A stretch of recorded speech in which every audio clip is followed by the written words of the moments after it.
Hello dear students, welcome to our YouTube channel Medico Nursing Classes. Today we are talk about the most important MCQ for NORCET exam. आज की class में हम जो भी most important MCQs है जो कि हमारी अपकमिंग NORCET है जो कि अप्रैल में होना प्रस्तावित है, उसके लिए जो भी मोस्ट इंपॉर्टेंट MCQs है उनके बारे में हम डिस्कस करेंगे आज की क्लास के अंदर। तो आइए आज की क्लास हम शुरू करते हैं। आज की क्लास का हमारा फर्स्ट क्वेश्चन है स्टूडेंट्स, आपकी स्क्रीन पर आप देखिए। वाट्स आर कोज बाय, कि जो वाट्स होते हैं वो किसके द्वारा कोज किए जाते हैं। वाट्स, ठीक है, स्किन डिजीज है। वाट्स क्या है? Skin disease.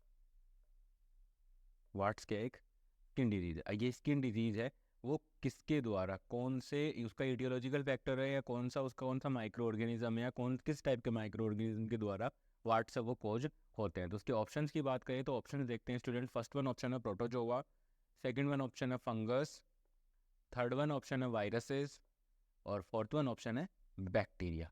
तो स्टूडेंट्स मैं आपको बताना चाहूँगा कि वाट्स क्या होते हैं। देखो, वाट्स की अगर हम बात करें तो वाट्स क्या होते हैं। नॉर्मली ये virus cause by viruses, cause by virus के द्वारा कोज किए जाते हैं। तो फर्स्ट वन जो ऑप्शन थर्ड है वो इसका क्या हो गया है? राइट आंसर हो गया। वो क्या है? इसका राइट आंसर है। वो क्या है? इसका राइट आंसर हो गया। बाकी सारे ऑप्शन इसके गलत है। अब वाट्स के बारे में हम थोड़ा सा नॉलेज देखते हैं। तो वाट्स है वो क्या कोज, किसके द्वारा कोज किया जाता है? वायरसेस के द्वारा कोज किया जाता है। वायरसेस में मोस्ट कॉमन जो वायरस होता है वो होता है HPV। जो मोस्ट कॉमन जो वायरस होता है वो होता है इनका HPV, ह्यूमन पेपिलोमा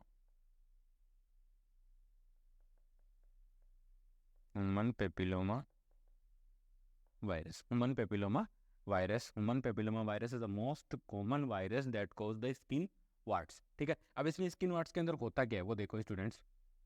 ठीक है, जो स्किन वार्ट्स के अंदर जो पर्टिकुलर वायरसेस होते हैं, ठीक है, जो ये पर्टिकुलर वायरसेस हैं, और ये वायरसेस क्या करते हैं स्टूडेंट्स, ये वायरसेस क्या कॉज करते हैं?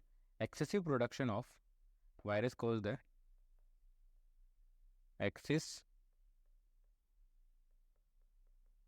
Production of keratin, excess production of keratin protein. जो कीरेटिन प्रोटीन होता है वो प्रोटीन क्या करते हैं, ये उसका प्रोडक्शन एक्सेस कर देते हैं। कहाँ पे? इन एपिडर्मिस, इन एपिडर्मिस। एपिडर्मिस के अंदर स्किन, जो एपिडर्मिस के अंदर ये वायरसेस हैं जो कि ह्यूमन पेपिलोमा वायरस सबसे ज़्यादा स्किन वार्ट्स कोज करता है। वो क्या करता है? एपिडर्मिस के अंदर कीरेटिन जो प्रोटीन होती है उस प्रोटीन के प्रोडक्शन को क्या कर देता है? इंक्रीज कर देता है। एक्सेस प्रोडक्शन करवा देता है। एक्सेसिव प्रोडक्शन होने की वजह से केराटिन प्रोडक्शन, एपिडर्मिस के अंदर केराटिन का एक्सेस प्रोडक्शन होने की वजह से क्या होता है? एपिडर्मिस हो जाती है ना, एपिडर्मिस क्या हो जाती है वहाँ पे? एपिडर्मिस हो जाती है hard in texture, hard in hard in texture, ठीक है, और रफ हो जाती है। जो एपिडर्मिस है वो क्या हो जाती है? एक्सेसिव प्रोडक्शन ऑफ केराटिन की वजह से। जो केराटिन का प्रोडक्शन एक्सेसिव किसकी वजह से हुआ है?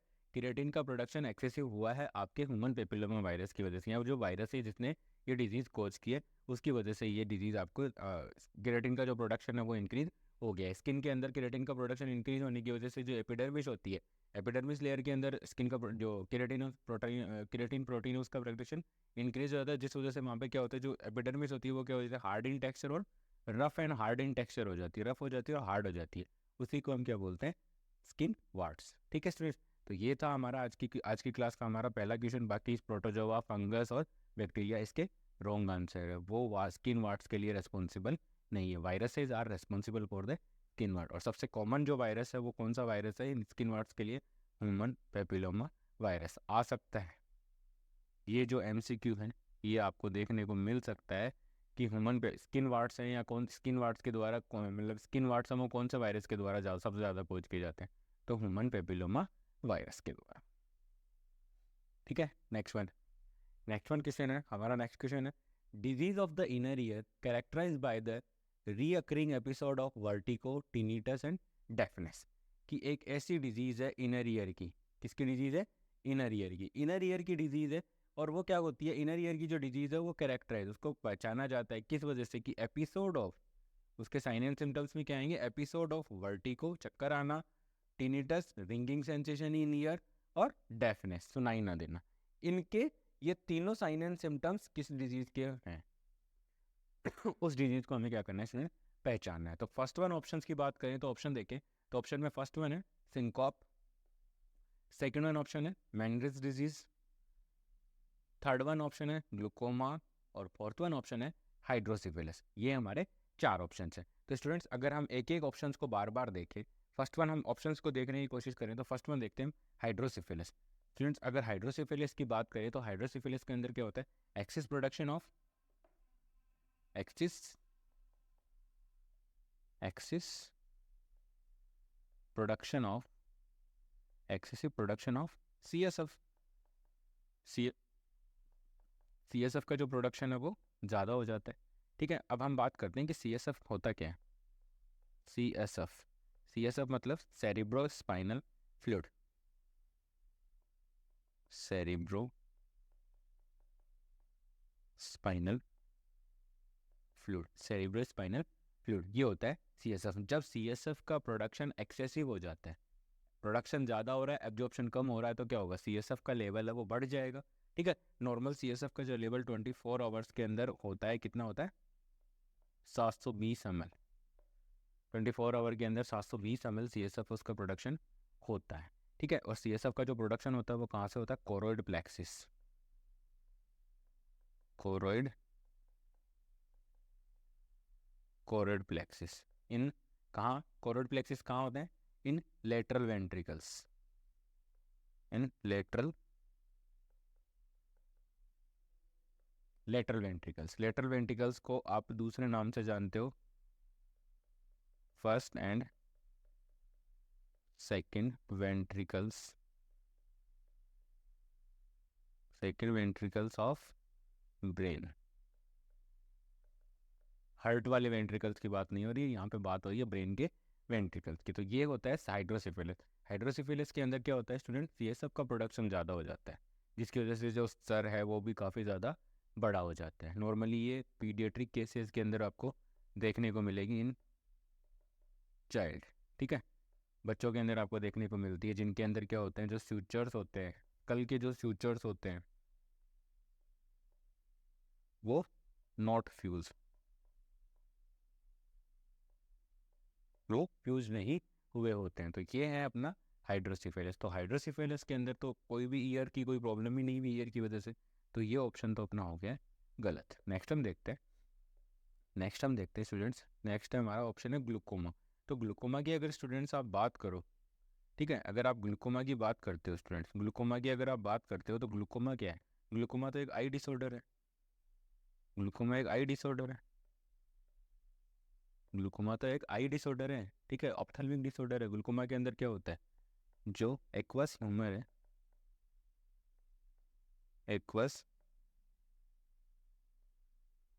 ह्यूमर क्या होता है, एक्वस ह्यूमर का प्रोडक्शन है, एक्वस ह्यूमर का इनएडिक्वेट एब्जॉर्प्शन होता है,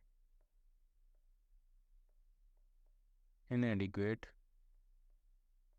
एब्जॉर्प्शन, और में एक्सिस प्रोडक्शन। एक्वस ह्यूमर होता है जो कि एंटीरियर चेम्बर के अंदर पाया जाता है, anterior chamber of eye, anterior chamber of eye. ठीक है, एंटीरियर चेम्बर ऑफ आई, वहाँ से ये प्रोड्यूस होता है।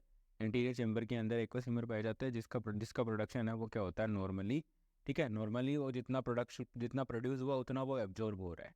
ठीक है, तो ये बैलेंस बना हुआ है। लेकिन अगर उसका प्रोडक्शन ज़्यादा हो गया है, एब्जॉर्प्शन कम हो रहा है, या एब्जॉर्प्शन ब्लॉक हो गया है किसी भी वजह से, तो उस वजह से क्या होगा, वहाँ पर एक जो प्रेशर है एंटीरियर चेम्बर ऑफ आई के अंदर, प्रेशर है वो क्या हो जाता है, बढ़ जाता है, जिसकी वजह से ब्लाइंडनेस है वो कॉज होने के चांसेस होते हैं। तो वो होता है ग्लूकोमा।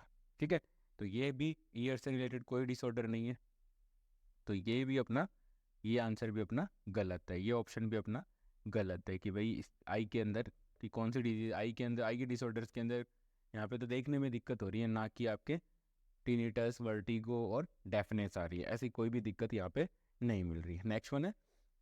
नेक्स्ट वन ऑप्शन अपना मैनरिज डिजीज। मैनरिज डिजीज स्टूडेंट्स क्या होता है? ये एक इनर ईयर डिसऑर्डर है, इनर ईयर का डिसऑर्डर है। और ये इनर ईयर के डिसऑर्डर है, इसके अंदर क्या होता है, जो एंडोलिम्फ है, एंडोलिम्फ एंड पेरीलिम्फ, एंडोलिम्फ एंड पेरीलिम्फ है, वो क्या हो जाते हैं, दोनों मिक्स हो जाते हैं, आर मिक्स्ड, आर मिक्स्ड। ठीक है। अब इसमें क्या हो, ये आपके एंडोलिम्फ और जो ये पेरीलिम्फ है, ये दोनों प्रेजेंट होते हैं आपके बोनी लिब्रिंथ के अंदर।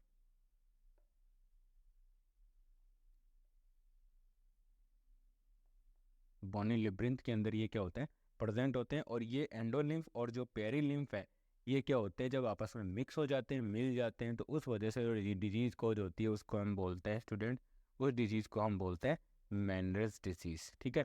और यही इस क्वेश्चन का राइट आंसर है। और ये एंडोलिम्फ और पेरीलिम्फ मिक्सड होने की वजह से एक ट्रायड ऑफ सिम्टम्स आपको देखने में मिलेगा, ट्रायड ऑफ सिम्टम्स, एक ट्रायड ऑफ सिम्टम्स आपको देखने को मिलेगा, मतलब एक ट्राइंगल आपको देखने को मिलेगा। ठीक है स्टूडेंट्स, तो ट्राइंगल की बात करें तो वर्टिगो, टिनिटस, वर्टिगो, टिनिटस और डेफनेस।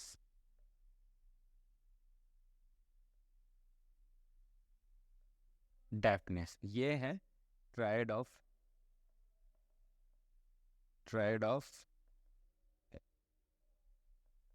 सिम्टम्स, ये है आपका एक ट्रायड ऑफ सिम्टम। ये याद रखिएगा स्टूडेंट्स, ये काफ़ी इंपॉर्टेंट है। ठीक है, कि ये ट्रायड ऑफ सिम्टम्स आपको कौन सी डिजीज़ के अंदर देखने को मिल रहा है, मैनर्स डिजीज़ के अंदर देखने को मिल रहा है। आप चाहें तो आप इसका स्क्रीनशॉट भी ले सकते हैं, ये आपके एग्ज़ाम के अंदर आपसे पूछा जा सकता है। तो प्लीज़ आप इसको रिमाइंड करिएगा, ध्यान रखिएगा, याद रखिएगा। ठीक है, नेक्स्ट अपना बचता है, तो ये तो हो गया इस क्वेश्चन का राइट आंसर। इस क्वेश्चन का राइट आंसर क्या हो गया, मैनर्स डिजीज़ हो गया। ठीक है, एक ऑप्शन बच गया अपना सिनकॉप। सिनकॉप का मतलब क्या होता है, ये वैसे तो रॉन्ग आंसर है इस क्वेश्चन का, लेकिन सिनकॉप का मतलब होता है सडन लॉस ऑफ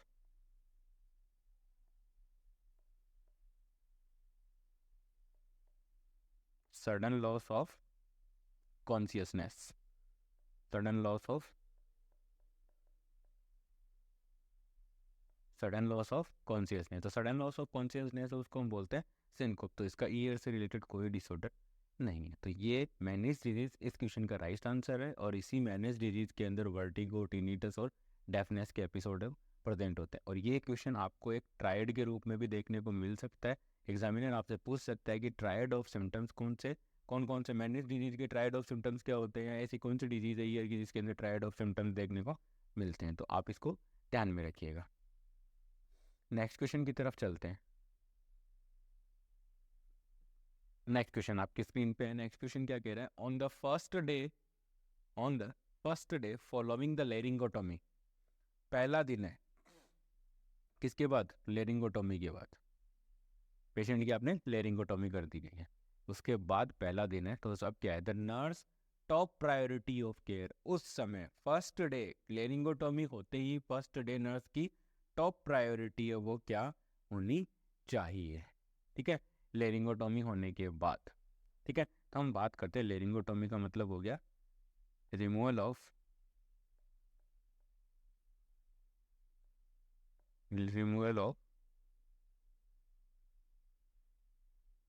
और removal of laryngotomy, removal of larynx.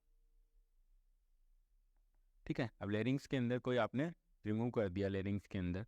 ठीक है, चाहे वो आपने ट्यूमर रिमूव किया है, कोई भी आपने लेरिंग्स को आपने रिमूव कर दिया, अब लेरिंगोटोमी कर दी, तो उसके बाद आप क्या कर रहे हो। अब उसके बाद ये लेरिंगोटोमी आपने क्यों की, लेरिंगोटोमी का मतलब आपको बता दिया कि लेरिंगोटोमी में रिमूवल ऑफ लेरिंग। अब इसके अंदर आप क्या कर रहे हो स्टूडेंट, इसके अंदर आप क्या करोगे, इसके अंदर आप देखोगे कि ये करते हैं नॉर्मली ऑन्कोलॉजिकल डिसऑर्डर्स के अंदर, oncological oncological disorder. Students, oncological disorders का मतलब हो गया आपका कैंसर। ठीक है, नॉर्मली कैंसर की वजह से आपको लेरिंगोटोमी करने की जरूरत पड़ती है। तो लेरिंगोटोमी के बाद एक नर्स की टॉप प्रायोरिटी क्या होगी, ये इस क्वेश्चन में एग्जामिनर ने हमसे पूछा। बढ़िया क्वेश्चन है, बहुत ही अच्छा क्वेश्चन है। ठीक है, तो इसके ऑप्शंस की बात करें तो फर्स्ट वन ऑप्शन है relieve anxiety, second one option है train for speech therapist, train for speech therapy, maintain communication, communication के लिए, ठीक है sorry, and maintain patent airway. आप सबने नर्सिंग के अंदर पढ़ा होगा, नर्सिंग के जब भी आप कोर्स कर रहे हो उस समय आपने पढ़ा होगा कि सबसे इम्पोर्टेंट चीज़ हमारे लिए मेंटेन ऑफ एबीसी, ठीक है, सिक्योर एबीसी। जब भी हम किसी पेशेंट को क्रिटिकल सिचुएशन के अंदर केयर प्रोवाइड कर रहे हैं तो उस समय हमारा मेन गोल होता है सिक्योर एबीसी, एबीसी, ठीक है। एबीसी का मतलब एयरवे, ब्रीथिंग एंड सर्कुलेशन, ये आपके इम्पोर्टेंस हैं, ठीक है। लेकिन इसको बदल करके अब कर दिया गया है कैब, CAB, सर्कुलेशन, एयरवे और ब्रीथिंग, ये इसका न्यू कॉन्सेप्ट है, ठीक है स्टूडेंट, याद रखिएगा ये इसका न्यू कॉन्सेप्ट है। तो एयरवे, ब्रीथिंग और सर्कुलेशन, अब आपको इस क्वेश्चन को सॉल्व करने के लिए सिर्फ एबीसी का यूज़ कर लो, ठीक है। एबीसी या कैब जो भी आपको मिल रहा है उसका यूज़ कर लो। तो इसका यूज़ करके हम देख रहे हैं कि हमें क्या करना है। सबसे पहले मोस्ट इम्पोर्टेंट जो हमें यहाँ पे क्या आ रहा है, एयरवे, ठीक है। तो पूरे में एयरवे देख लो, एयरवे ये मिल गया, तो यही इस क्वेश्चन का क्या है, राइट आंसर। सबसे पहली हमारी प्रायोरिटी होगी कि हमें क्या करना है, एयरवे को सिक्योर करना है। आफ्टर लेरिंगोटोमी हम देखेंगे, आफ्टर लेरिंगोटोमी क्या होता है स्टूडेंट, लेरिंगोटोमी के बाद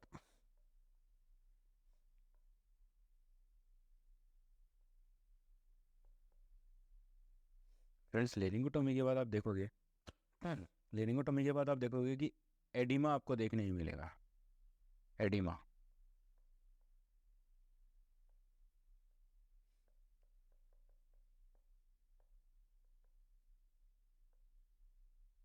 जो सर्जिकल साइट थी आप, जो सर्जिकल साइट है, जो आपकी सर्जिकल साइट है, ठीक है, सर्जिकल साइट, सर्जिकल साइट पर आपको क्या देखने को मिलेगा स्टूडेंट, एडिमा देखने को मिलेगा। और एडिमा देखोगे ना आप, तो वहाँ पर उस वजह से क्या हो सकता है, एयर एंट्री है वो क्या हो जाएगी, आपकी लिमिटेड हो जाएगी। 1 सेकेंड समझाने की कोशिश करता हूँ। ये आपके, हम मान लेते हैं कि ये लेरिंग्स है, ठीक है, और ये आपके आ गए, अब आपके लेरिंग्स के बाद आपकी ट्रेकिया वेकिया करके फेफड़े बना दिए हमने, ठीक है। अब यहाँ पर अगर आपने मान लीजिए स्टूडेंट्स, इस तरीके से मान लेते हैं कि आपने यहाँ से इस लेरिंग्स को क्या कर दिया है, रिमूव कर दिया है, ठीक है, रिमूव कर दिया। अब रिमूव किया है तो ऐसा तो है नहीं कि आपने कहीं ना कहीं तो कुछ पार्ट तो किसी न किसी पार्ट से आपने जोड़ा होगा, ठीक है। तो आपने क्या किया, वहाँ पे इसको जोड़ दिया, ठीक है। अब आपने क्या किया, इसको जो नया पार्ट बनाया था उसके साथ जोड़ दिया। लेकिन स्टूडेंट्स आपने जैसे जोड़ दिया तो यहाँ पर अब आपकी, आपने क्या किया, सर्जरी करी है, सर्जरी करके आपने सारा निकाला है। तो इस साइड पे क्या होगा, आपको oedema, oedema on, oedema on surgical side, surgical side के ऊपर क्या आपको देखने को मिलेगा, एडिमा देखने को मिलेगा। एडिमा की वजह से ये यहाँ पे क्या हो जाएगा, यहाँ पे स्वेलिंग हो जाएगी, यहाँ पर स्वेलिंग हो जाएगी, स्वेलिंग होगी तो क्या होगा, अब यहाँ पर क्या होगा स्टूडेंट, जो एयर एंट्री है, जो एयर है उसकी एंट्री क्या हो जाएगी स्टूडेंट्स, लिमिटेड हो जाएगी। एयर एंट्री क्या हो जाएगी, लिमिटेड, लिमिटेड फ्रेंड्स, क्या हो जाएगी यहाँ पे, एयर एंट्री वो लंग्स के अंदर क्या हो जाएगी, लिमिटेड हो जाएगी, जिसकी वजह से पेशेंट के अंदर क्या होने के चांसेस है, ब्रीथिंग डिफिकल्टी होने के चांसेस है। हो सकता है म्यूकस का प्रोडक्शन ज़्यादा हो तो एयर वे वो पूरी तरह से ओपन ना हो। तो हमारी मेन सबसे इंपॉर्टेंट जो इस क्वेश्चन के अंदर जो प्रायोरिटी होगी वो यही होगी कि हमें क्या करना है, एयरवे को सिक्योर करना है। सबसे पहले हमें एयरवे सिक्योर करना है ताकि पेशेंट की हम जान बचा सकें। स्टूडेंट, बाकी ऑप्शंस की अगर हम बात करें, इस क्वेश्चन के अंदर जो बाकी ऑप्शंस है, मेंटेन कम्युनिकेशन, तो ये भी हमारी प्रायोरिटी होगी। लेकिन पहली प्रायोरिटी पूछा है इसमें, ठीक है। पहली प्रायोरिटी का मतलब स्टूडेंट्स यहाँ पर ये है कि लेरिंगोटोमी के बाद पेशेंट को बोलने में थोड़ा सा, बोलने में थोड़ी सी दिक्कत होगी। अब दिक्कत होगी तो हमें क्या करना पड़ेगा, उसकी बातों के साथ या उसको उसको उसके साथ हमें कम्युनिकेट करने के लिए कोई दूसरा वे, चाहे वो लिख करके समझाए, हमें इशारों के साथ समझाए, कैसे भी, चाहे वो साइन लैंग्वेज यूज करे, तो उन सब चीज़ों का हमें क्या करना पड़ेगा, यूज़ करना पड़ेगा। तो लेकिन ये हमारी टॉप प्रायोरिटी नहीं होगी। टॉप प्रायोरिटी पेशेंट, इस क्वेश्चन के अकॉर्डिंग हम देखें तो हमारी प्रायोरिटी होगी कि हमें पेशेंट को सेव करना है। सबसे पहले हमें क्या करना है, पेशेंट की जान को बचाना है, तो हमें एयरवे को सिक्योर करना है, कम्युनिकेशन मेंटेन करना है, ये भी हमारी प्रायोरिटी होगी। लेकिन अकॉर्डिंग टू दिस नहीं। स्पीच थेरेपी बिल्कुल आगे जा करके उसको जो स्पीच थेरेपी है, लेकिन वो अभी एट द फर्स्ट डे लेरिंगोटॉमी के बाद फर्स्ट डे स्पीच थेरेपी की ज़रूरत नहीं है पेशेंट को। एनजाइटी को रिलीव करना पड़ेगा, ठीक है। एनजाइटी के लिए सर पेशेंट को कन्वेंस करना पड़ेगा, काम थेरेपी देनी पड़ेगी पेशेंट को। हमें क्या करना है, कन्वेंस करेंगे, साथ ही साथ पेशेंट को समझाएंगे कि हाँ आप ठीक हो। रीअश्योरेंस के बारे में हमें पेशेंट को बताना पड़ेगा। तो मेंटेन पेटेंट एयरवे लेरिंगोटॉमी के बाद सबसे ज़्यादा हमारी प्रायोरिटी होती है। नेक्स्ट क्वेश्चन की बात करें, नेक्स्ट क्वेश्चन देखो स्टूडेंट्स, नेक्स्ट क्वेश्चन है oxygen and carbon dioxide are exchange in the placenta through the process of की ऑक्सीजन और कार्बन डाइऑक्साइड और CO2 और CO2 ये प्लासेंटा के अंदर कौन सी प्रोसेस के थ्रू एक्सचेंज होते हैं। बच्चे के अंदर पहुंच रहे हैं कि प्लासेंटा के अंदर ऑक्सीजन और कार्बन डाइऑक्साइड का एक्सचेंज किस तरीके से होता है, ये इस क्वेश्चन के अंदर पूछा गया है। तो ऑप्शंस की बात करें तो फैसिलिटेटेड ट्रांसपोर्ट, सेकंड वन है डिफ्यूजन, थर्ड वन है स्टूडेंट्स एक्टिव ट्रांसपोर्ट, और फोर्थ वन है पिनोसाइटोसिस। ठीक है, तो फर्स्ट वन हम बात करते हैं पिनोसाइटोसिस। पिनोसाइटोसिस का मतलब स्टूडेंट्स क्या होता है आप देखोगे, ठीक है। पिनोसाइटोसिस का मतलब है सेल का पीना, जैसे एनग्लफ होता है। फेगोसाइटोसिस और पिनोसाइटोसिस दोनों एक जैसे ही है, लेकिन अगर कोई बड़ा पार्टिकल होगा, लार्ज पार्टिकल होगा, ठीक है, जो लार्ज और थोड़ा सॉलिड पार्टिकल होगा उसको तो सेल क्या करेगी, फेगोसाइटिक।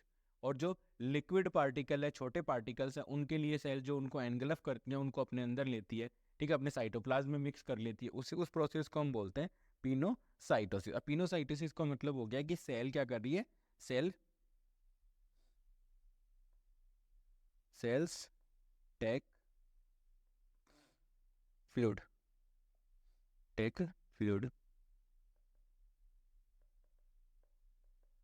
इनसाइड द साइटोप्लाज्म,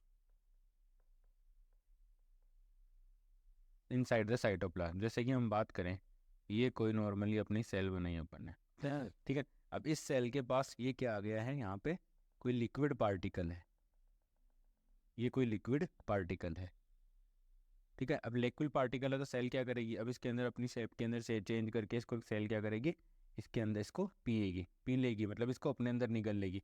देखना,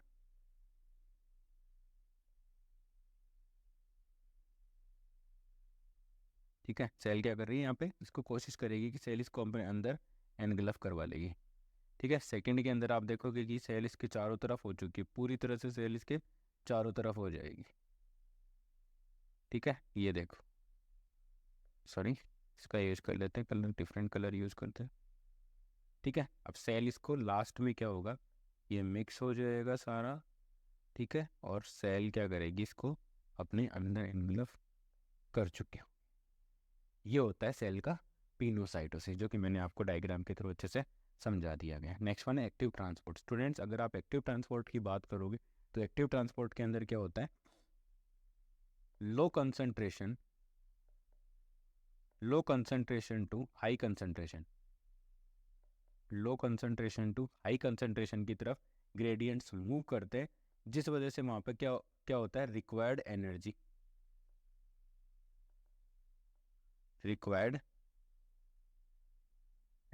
अब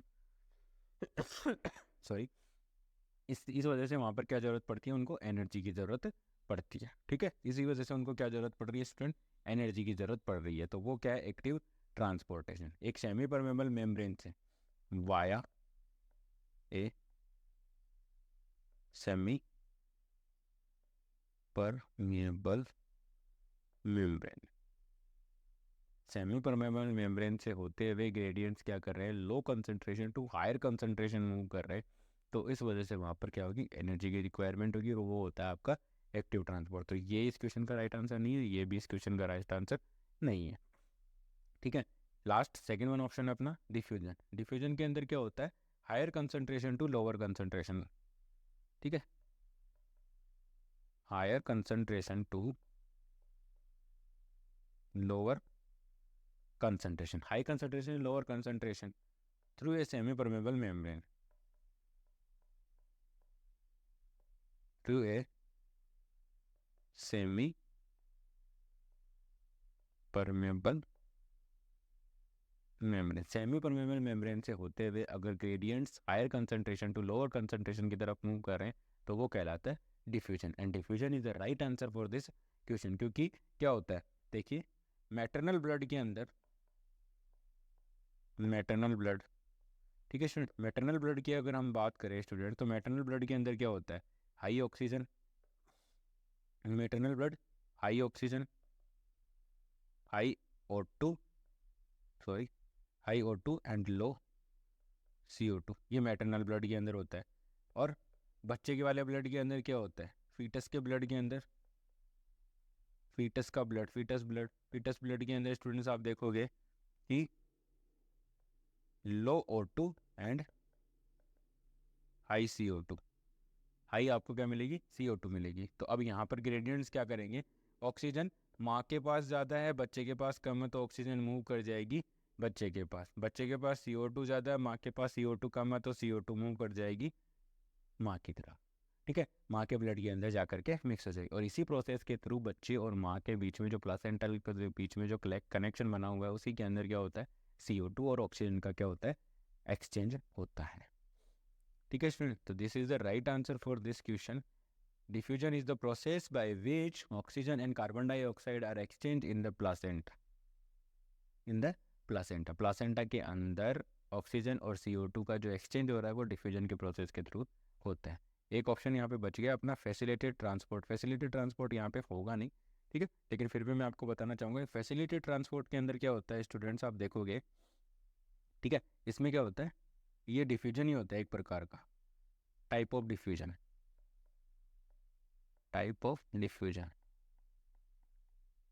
ये डिफ्यूजन का ही टाइप है। लेकिन इसी किसके लिए यूज होता है, ये use for large particle,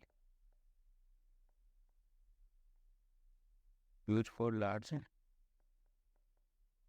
particles, large particles के लिए यूज होता है स्टूडेंट्स, ठीक है। तो ये इस क्वेश्चन का डिफ्यूजन, इस क्वेश्चन का क्या है राइट आंसर। बाकी तीनों ऑप्शंस के बारे में मैंने आपको बताया है। प्लीज़ अगर किसी भी स्टूडेंट को MCQ क्लास से रिलेटेड कोई भी डाउट है तो आप मुझे कमेंट सेक्शन में ज़रूर बताइए, मैं डेफिनेटली इसका आंसर करूँगा। नेक्स्ट वन है broadcast area speech, broadcast area of speech is present in which lobe of cerebrum, किस सेरिब्रम के किस लोब के अंदर ब्रॉडकास्ट स्पीच एरिया प्रेजेंट होता है, ब्रॉडकास्ट स्पीच एरिया प्रेजेंट होता है, ये पूछा गया है इस MCQ के अंदर। इस MCQ के अंदर हमसे ये पूछा गया है कि ब्रॉडकास्ट स्पीच एरिया है वो ब्रेन के या सेरिब्रम के कौन से लोब के अंदर प्रेजेंट होता है, कौन से लोब में स्थित होता है, ये पूछा गया है। तो फर्स्ट वन ऑप्शन है फ्रंटल लोब, सेकंड वन है पेराइटल, थर्ड वन है ऑक्सीपिटल और फोर्थ वन है टेम्पोरल वन, ठीक है। तो स्टूडेंट्स इस क्वेश्चन का राइट आंसर होगा आपका पेराइटल, इस क्वेश्चन सॉरी फ्रंटल, इस क्वेश्चन का राइट आंसर होगा आपका फ्रंटल लोब, कि फ्रंटल लोब के अंदर आपका ब्रॉडकास्ट स्पीच एरिया है वो प्रेजेंट होता है, फ्रंटल लोब के अंदर है इसका जो ब्रॉडकास्ट स्पीच एरिया है वो कहाँ प्रेजेंट होता है, फ्रंटल लोब के अंदर होता है, ठीक है स्टूडेंट्स। मैं बताना चाहूँगा आपको कि टेम्पोरल लोब के अंदर होता है आपका ऑडिटरी, ऑडिटरी फंक्शन, कि सुनने का जो फंक्शन होगा वो आपके सेरिब्रम की टेम्पोरल लोब से होगा। ऑक्सीपिटल के अंदर विजन,